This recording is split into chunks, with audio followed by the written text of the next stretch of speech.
this instant message exchange. And I think you're right around just about to get to the point where we're at about 4:03 a.m.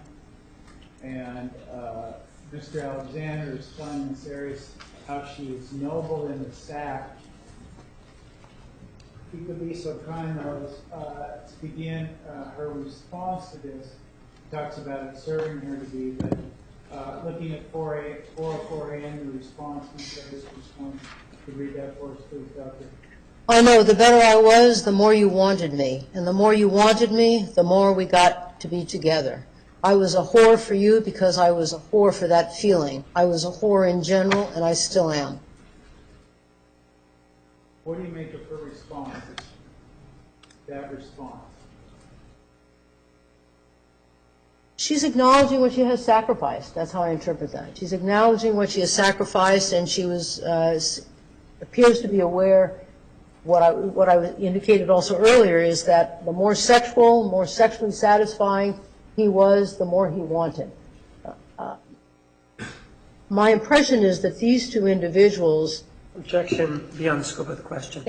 What is your impression about these two individuals? Thank you. My impression is that these two individuals had a relationship, a sexual relationship, where they were exploring different aspects, consensually, private, intimately sexual aspects of relationship of two people, with no intention of having out for the world to see. Many of the behaviors that they have participated in, couples participate in those kinds of behaviors. What she's acknowledging here is that she was aware, and how she responds to him is that she would sacrifice. If it takes just the flesh just to have you close to me, I'll do it.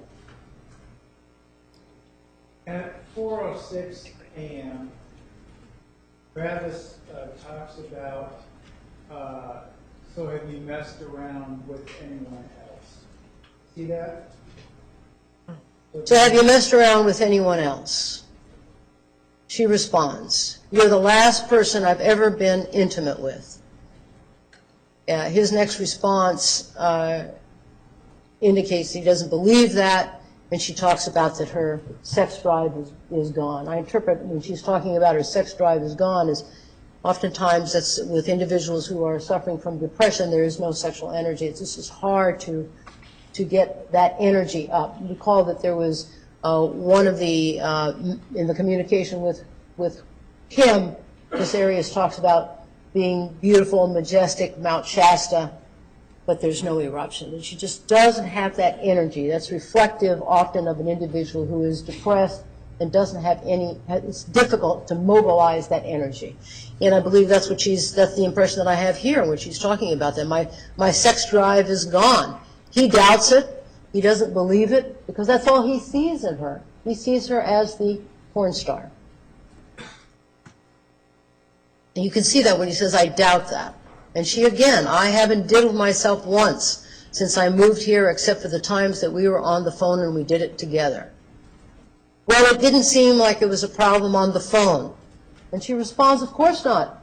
And she really calls it what it is. If you could read that response. Yes. Dr. beginning at 4:10 a.m.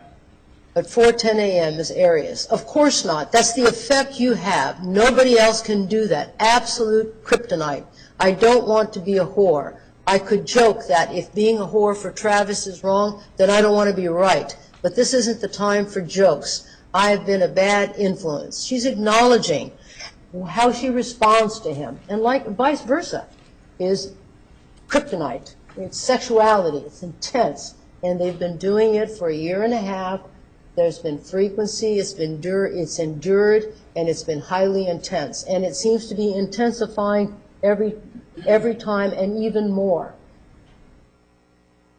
What about we see more dialogue about Facebook and privacy and things like that, but at 4:11 a.m. or just before 4:12, Ms. Arias says there's no excuse for me to be alive. What is that evidence, if anything, for you? Again, the death theme in the background. She's depressed. The impression is that she's depressed. I'm not making a diagnosis. It's just the impression that I have by the things that she has written. And these things that she has written harkens back to August of 2007, about a month or two after the relationship had terminated, but they had continued being sexually active with each other. Is this, in your opinion, evidence in this area of being suicidal? Yes. Could you expound upon that? Ms. Arias had periodically, before this here, been talking about being depressed. I'm half the person I used to be. I feel broken. Talking about suicide on more than one occasion. Simultaneously, Mr. Alexander is also talking about suicide. Simultaneously. It's interesting. It's a parallel process, and they both have these thoughts in mind. Remember that and this is the May. This is that month where he also is talking about suicide days before it happens. She is as well here in this email when she says, because there's no excuse for me to be alive. It's almost as though she has lost hope.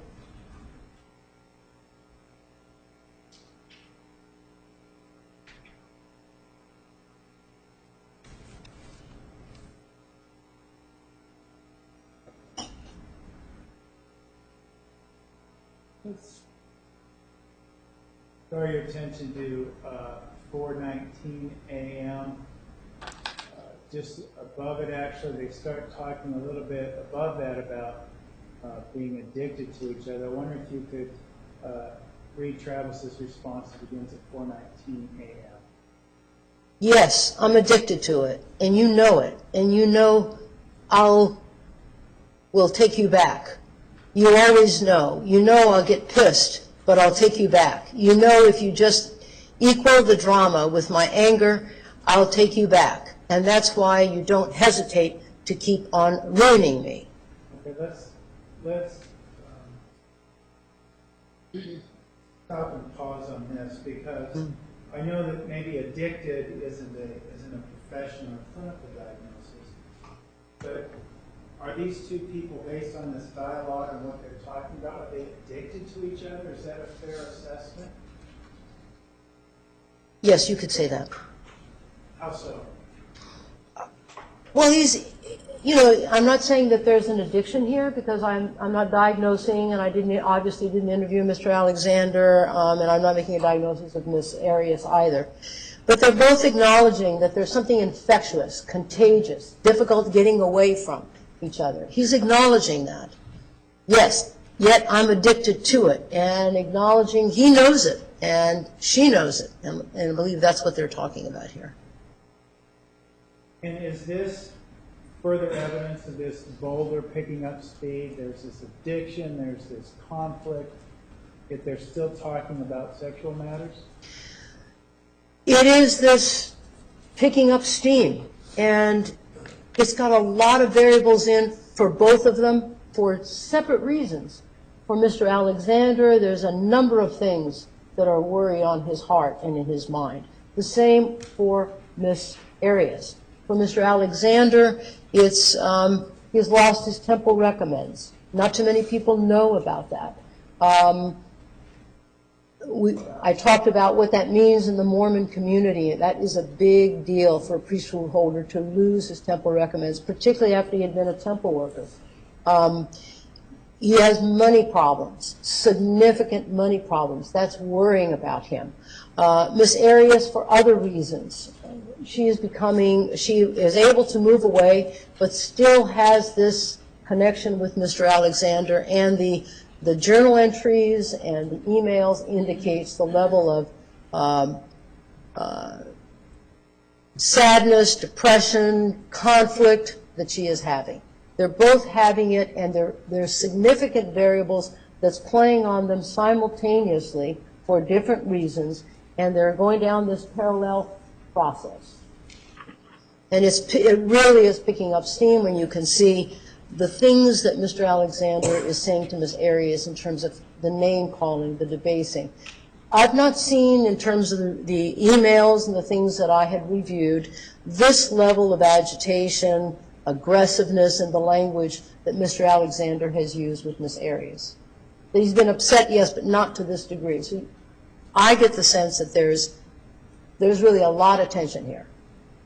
And Ms. Arias, at 4:25 a.m., he talks about being addicted, like getting a little fix. You're not the only one who's addicted. What's her part in this addiction? Objection, lack of foundation if she's not diagnosing anybody. Rephrase your question. Based on your assessment and your opinion related to the dynamics of this relationship, what is Ms. Arias saying about her half of this relationship and her role in this addictive relationship? Objection, lack of foundation if she's not diagnosing her, she can't say. Approach, please.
Yeah. Doctor, just to clarify before we begin progressing the question again. Not here to diagnose either Miss Alexander or Miss Arias, correct? That's correct. You're here, why don't we reiterate again why you're here? What opinions you have to share with each I'm not here to diagnose, to treat. Objection, beyond the scope of the question, why are you here? Overruled. You may continue. Thank you. I'm not here to diagnose, to treat, or to provide any psychological testing. I'm here to provide my expert opinion based on my 30 to 35 years of working with individuals who have sexual unconventional practices. And that's what I'm bringing to the table and trying to look at the dynamics that happened here with this very unconventional sexual relationship that these two individuals have. I'm not here to diagnose. There may be terms, psychological terms that are used, but I am in no way using it in terms of being a diagnostician in this case. Well, Doctor, in that regard, do you need to diagnose Ms. Arias to understand or analyze or give an opinion on what she's going through or her half of the dynamic of this relationship? No, although it's understandable that one could raise that, right? You didn't test her, you didn't diagnose her, so how can you say that by reading of this? We can step outside of the courtroom and you can see somebody that's distressed, maybe crying, ranting, raving. You don't need a psychologist to tell you that you've got somebody out there that's upset. So in the pedestrian language, you can see, or the pedestrian point of view, you can see that something intensely is going on in this email. When Ms. Arias talks about, I'm addicted to you, I don't interpret that as a psychological diagnostic term. I interpret that as a way that she's trying to communicate that there is something that is rather continuous in what she's desiring from Mr. from Mr. Alexander, even if it's just to say hello, and I think she says that. Even if it's a morsel, it's important.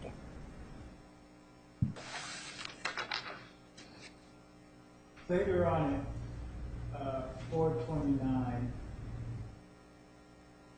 Ms. Arias talks about contributing to the misery factor of Mr. Alexander's life. And they start talking about the purpose. If you could begin reading here at where my finger is, just under 430. Then what do you want me to say? Whatever the purpose is, I don't understand it. I've tried to figure it out.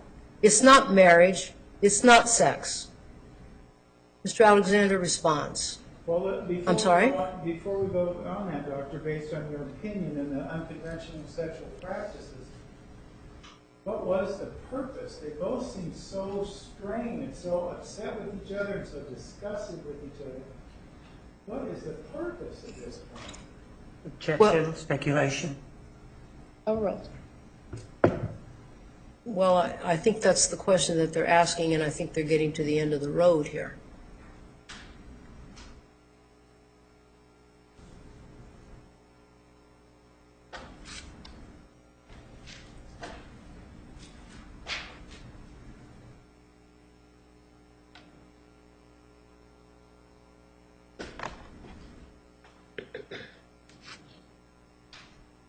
.438.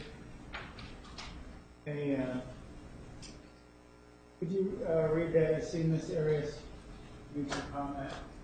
Travis, in the most non-pretentious way, you are like an angel that gets that gets snared by my evil influences. But I, too, am like an angel that gets ensnarled by the evil influences. And along I come, looking like an angel, speaking sweetly, acting nicely, pleasing you in ways you had only fantasized. And, of course, it's easy to get caught up in that. And, well, going on that later, at 440, Ms. Arias talks about no point in your continuing to breathe. Yes, so there's really no point in me continuing to breathe. Again, suicidal. Again, the theme of death, the self-destruction.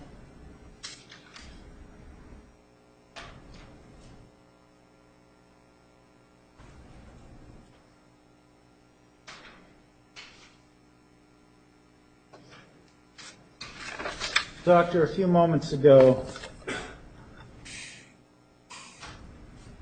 you mentioned the end of the road.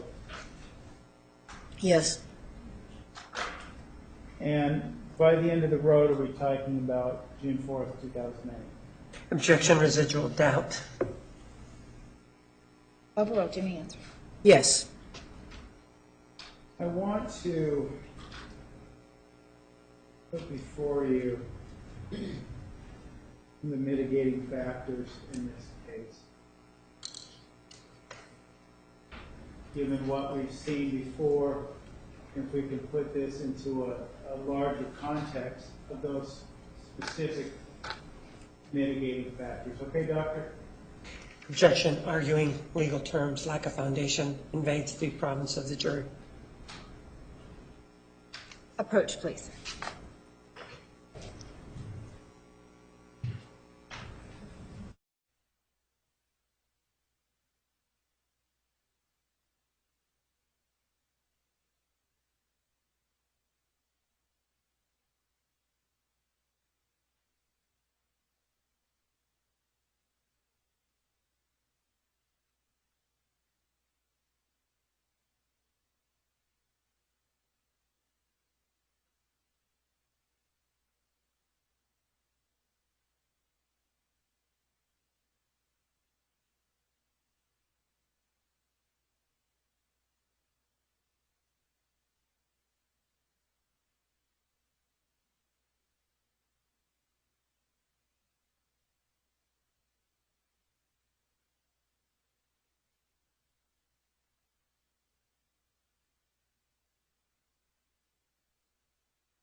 Doctor, going back to the tragic end of the road that you just referenced a moment ago,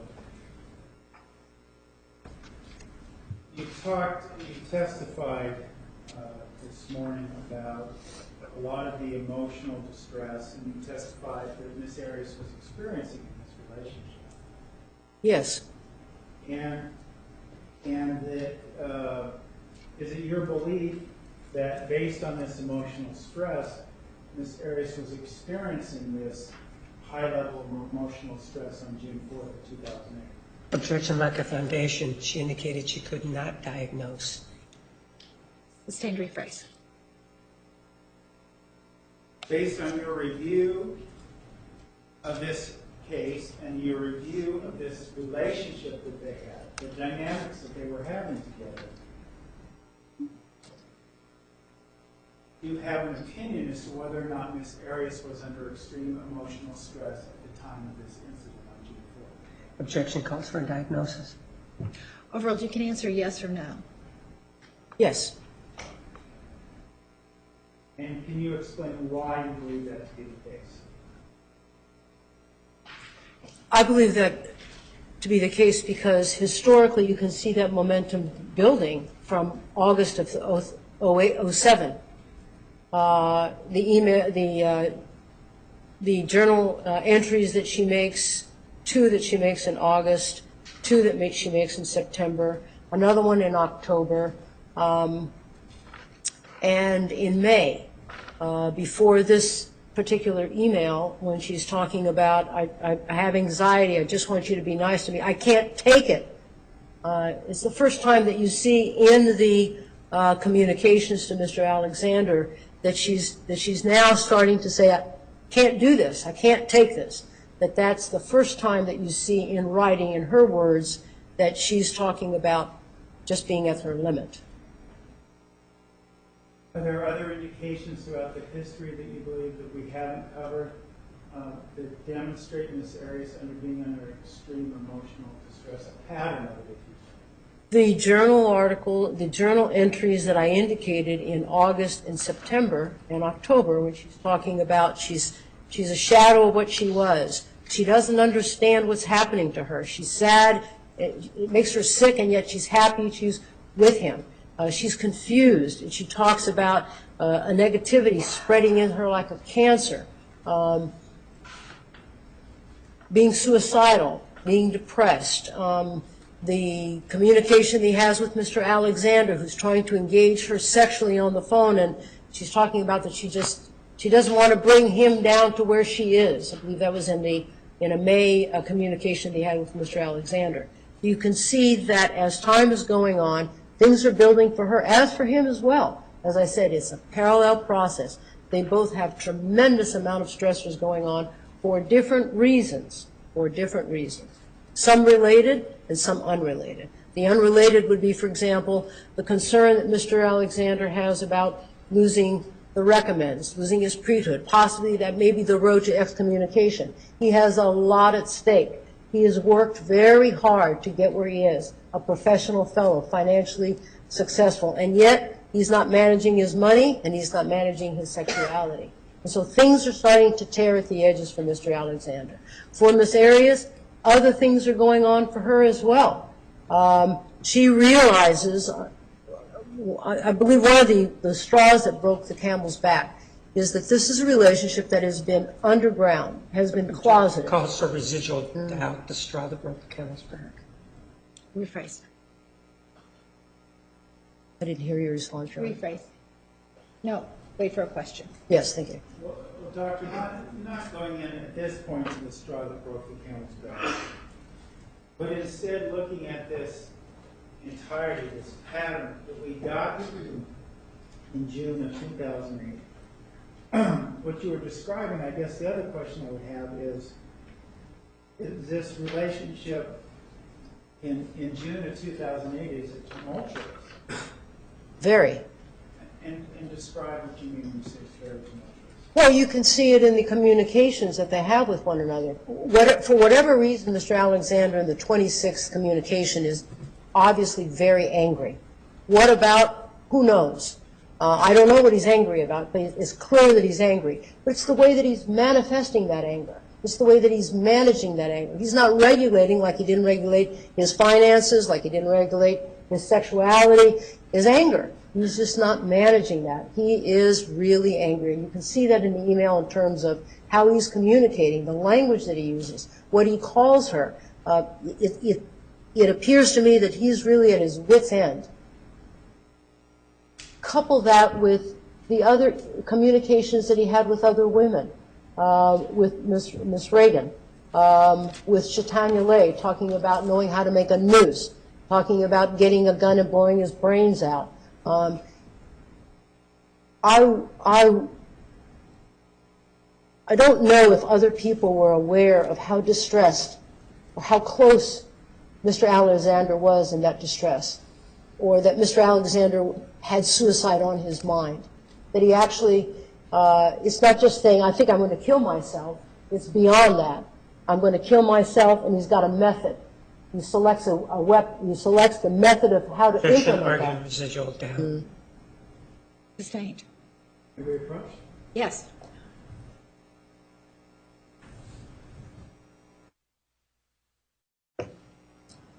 May continue.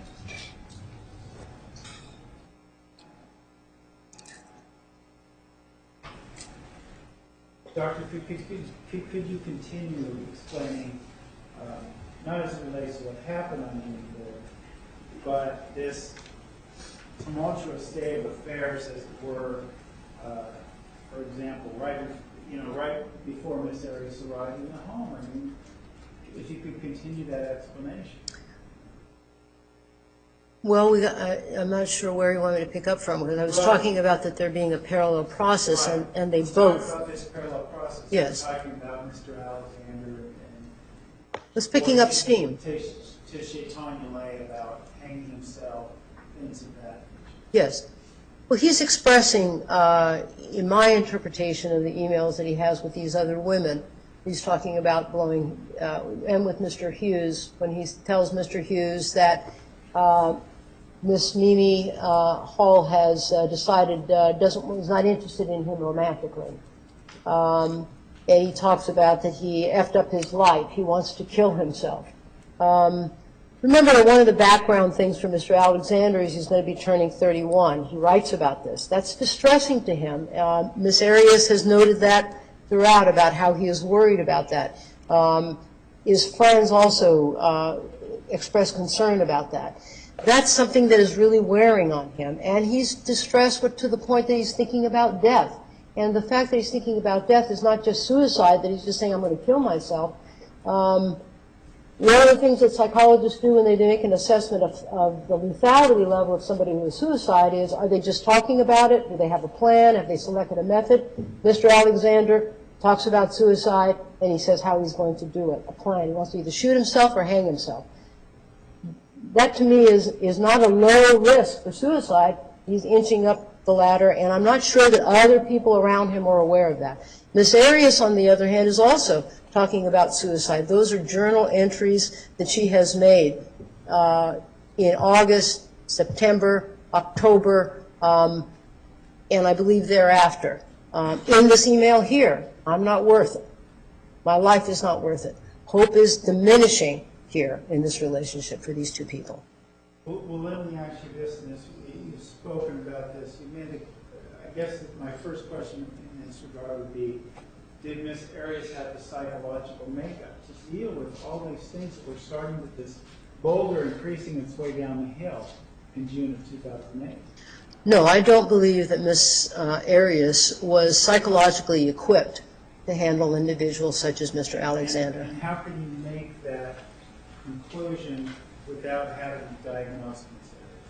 By observing the behaviors, her response style, her verbalizations, and what she has reported here in the emails about her being not worthy of the different ways that she's talked about feeling about him. That her view is distorted. Miss Guy Hughes, who is not a psychologist, in the email of January 2007, talked about the psychological damage this was happening, stated that the reality for Miss Arias had completely changed. It was observable to other individuals.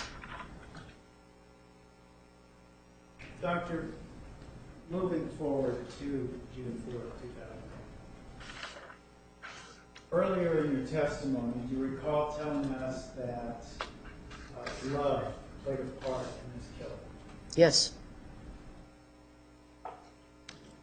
And before we go on a further explanation of that, we know that they had, are you aware, or you examined the idea that they had a sexual encounter that day?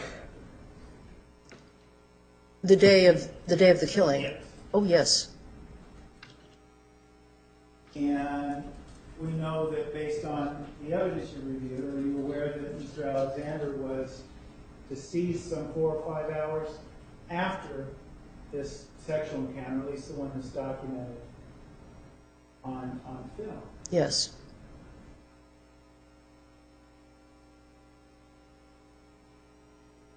And you've described this killing before. How have you described this killing before? I've described. Objection, arguing residual doubt, lack of foundation. Sustained.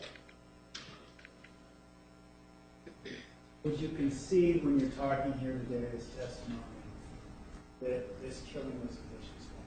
It was a Objection, vicious, relevance. Overruled. Let me answer. it was a vicious killing, and I've described it as that. It was vicious. It's horrible. Horrible for the family to see, Objection, horrible for Mr. obvious Alexander. relevance, horrible for the family. Sustained.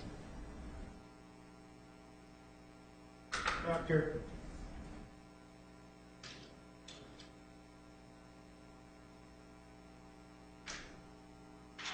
given the nature of this killing you've described, how do we go from the sexual encounter 4 hours earlier? What happened 4 hours later? Objection, relevance, lack of foundation, residual doubt. Approach, please.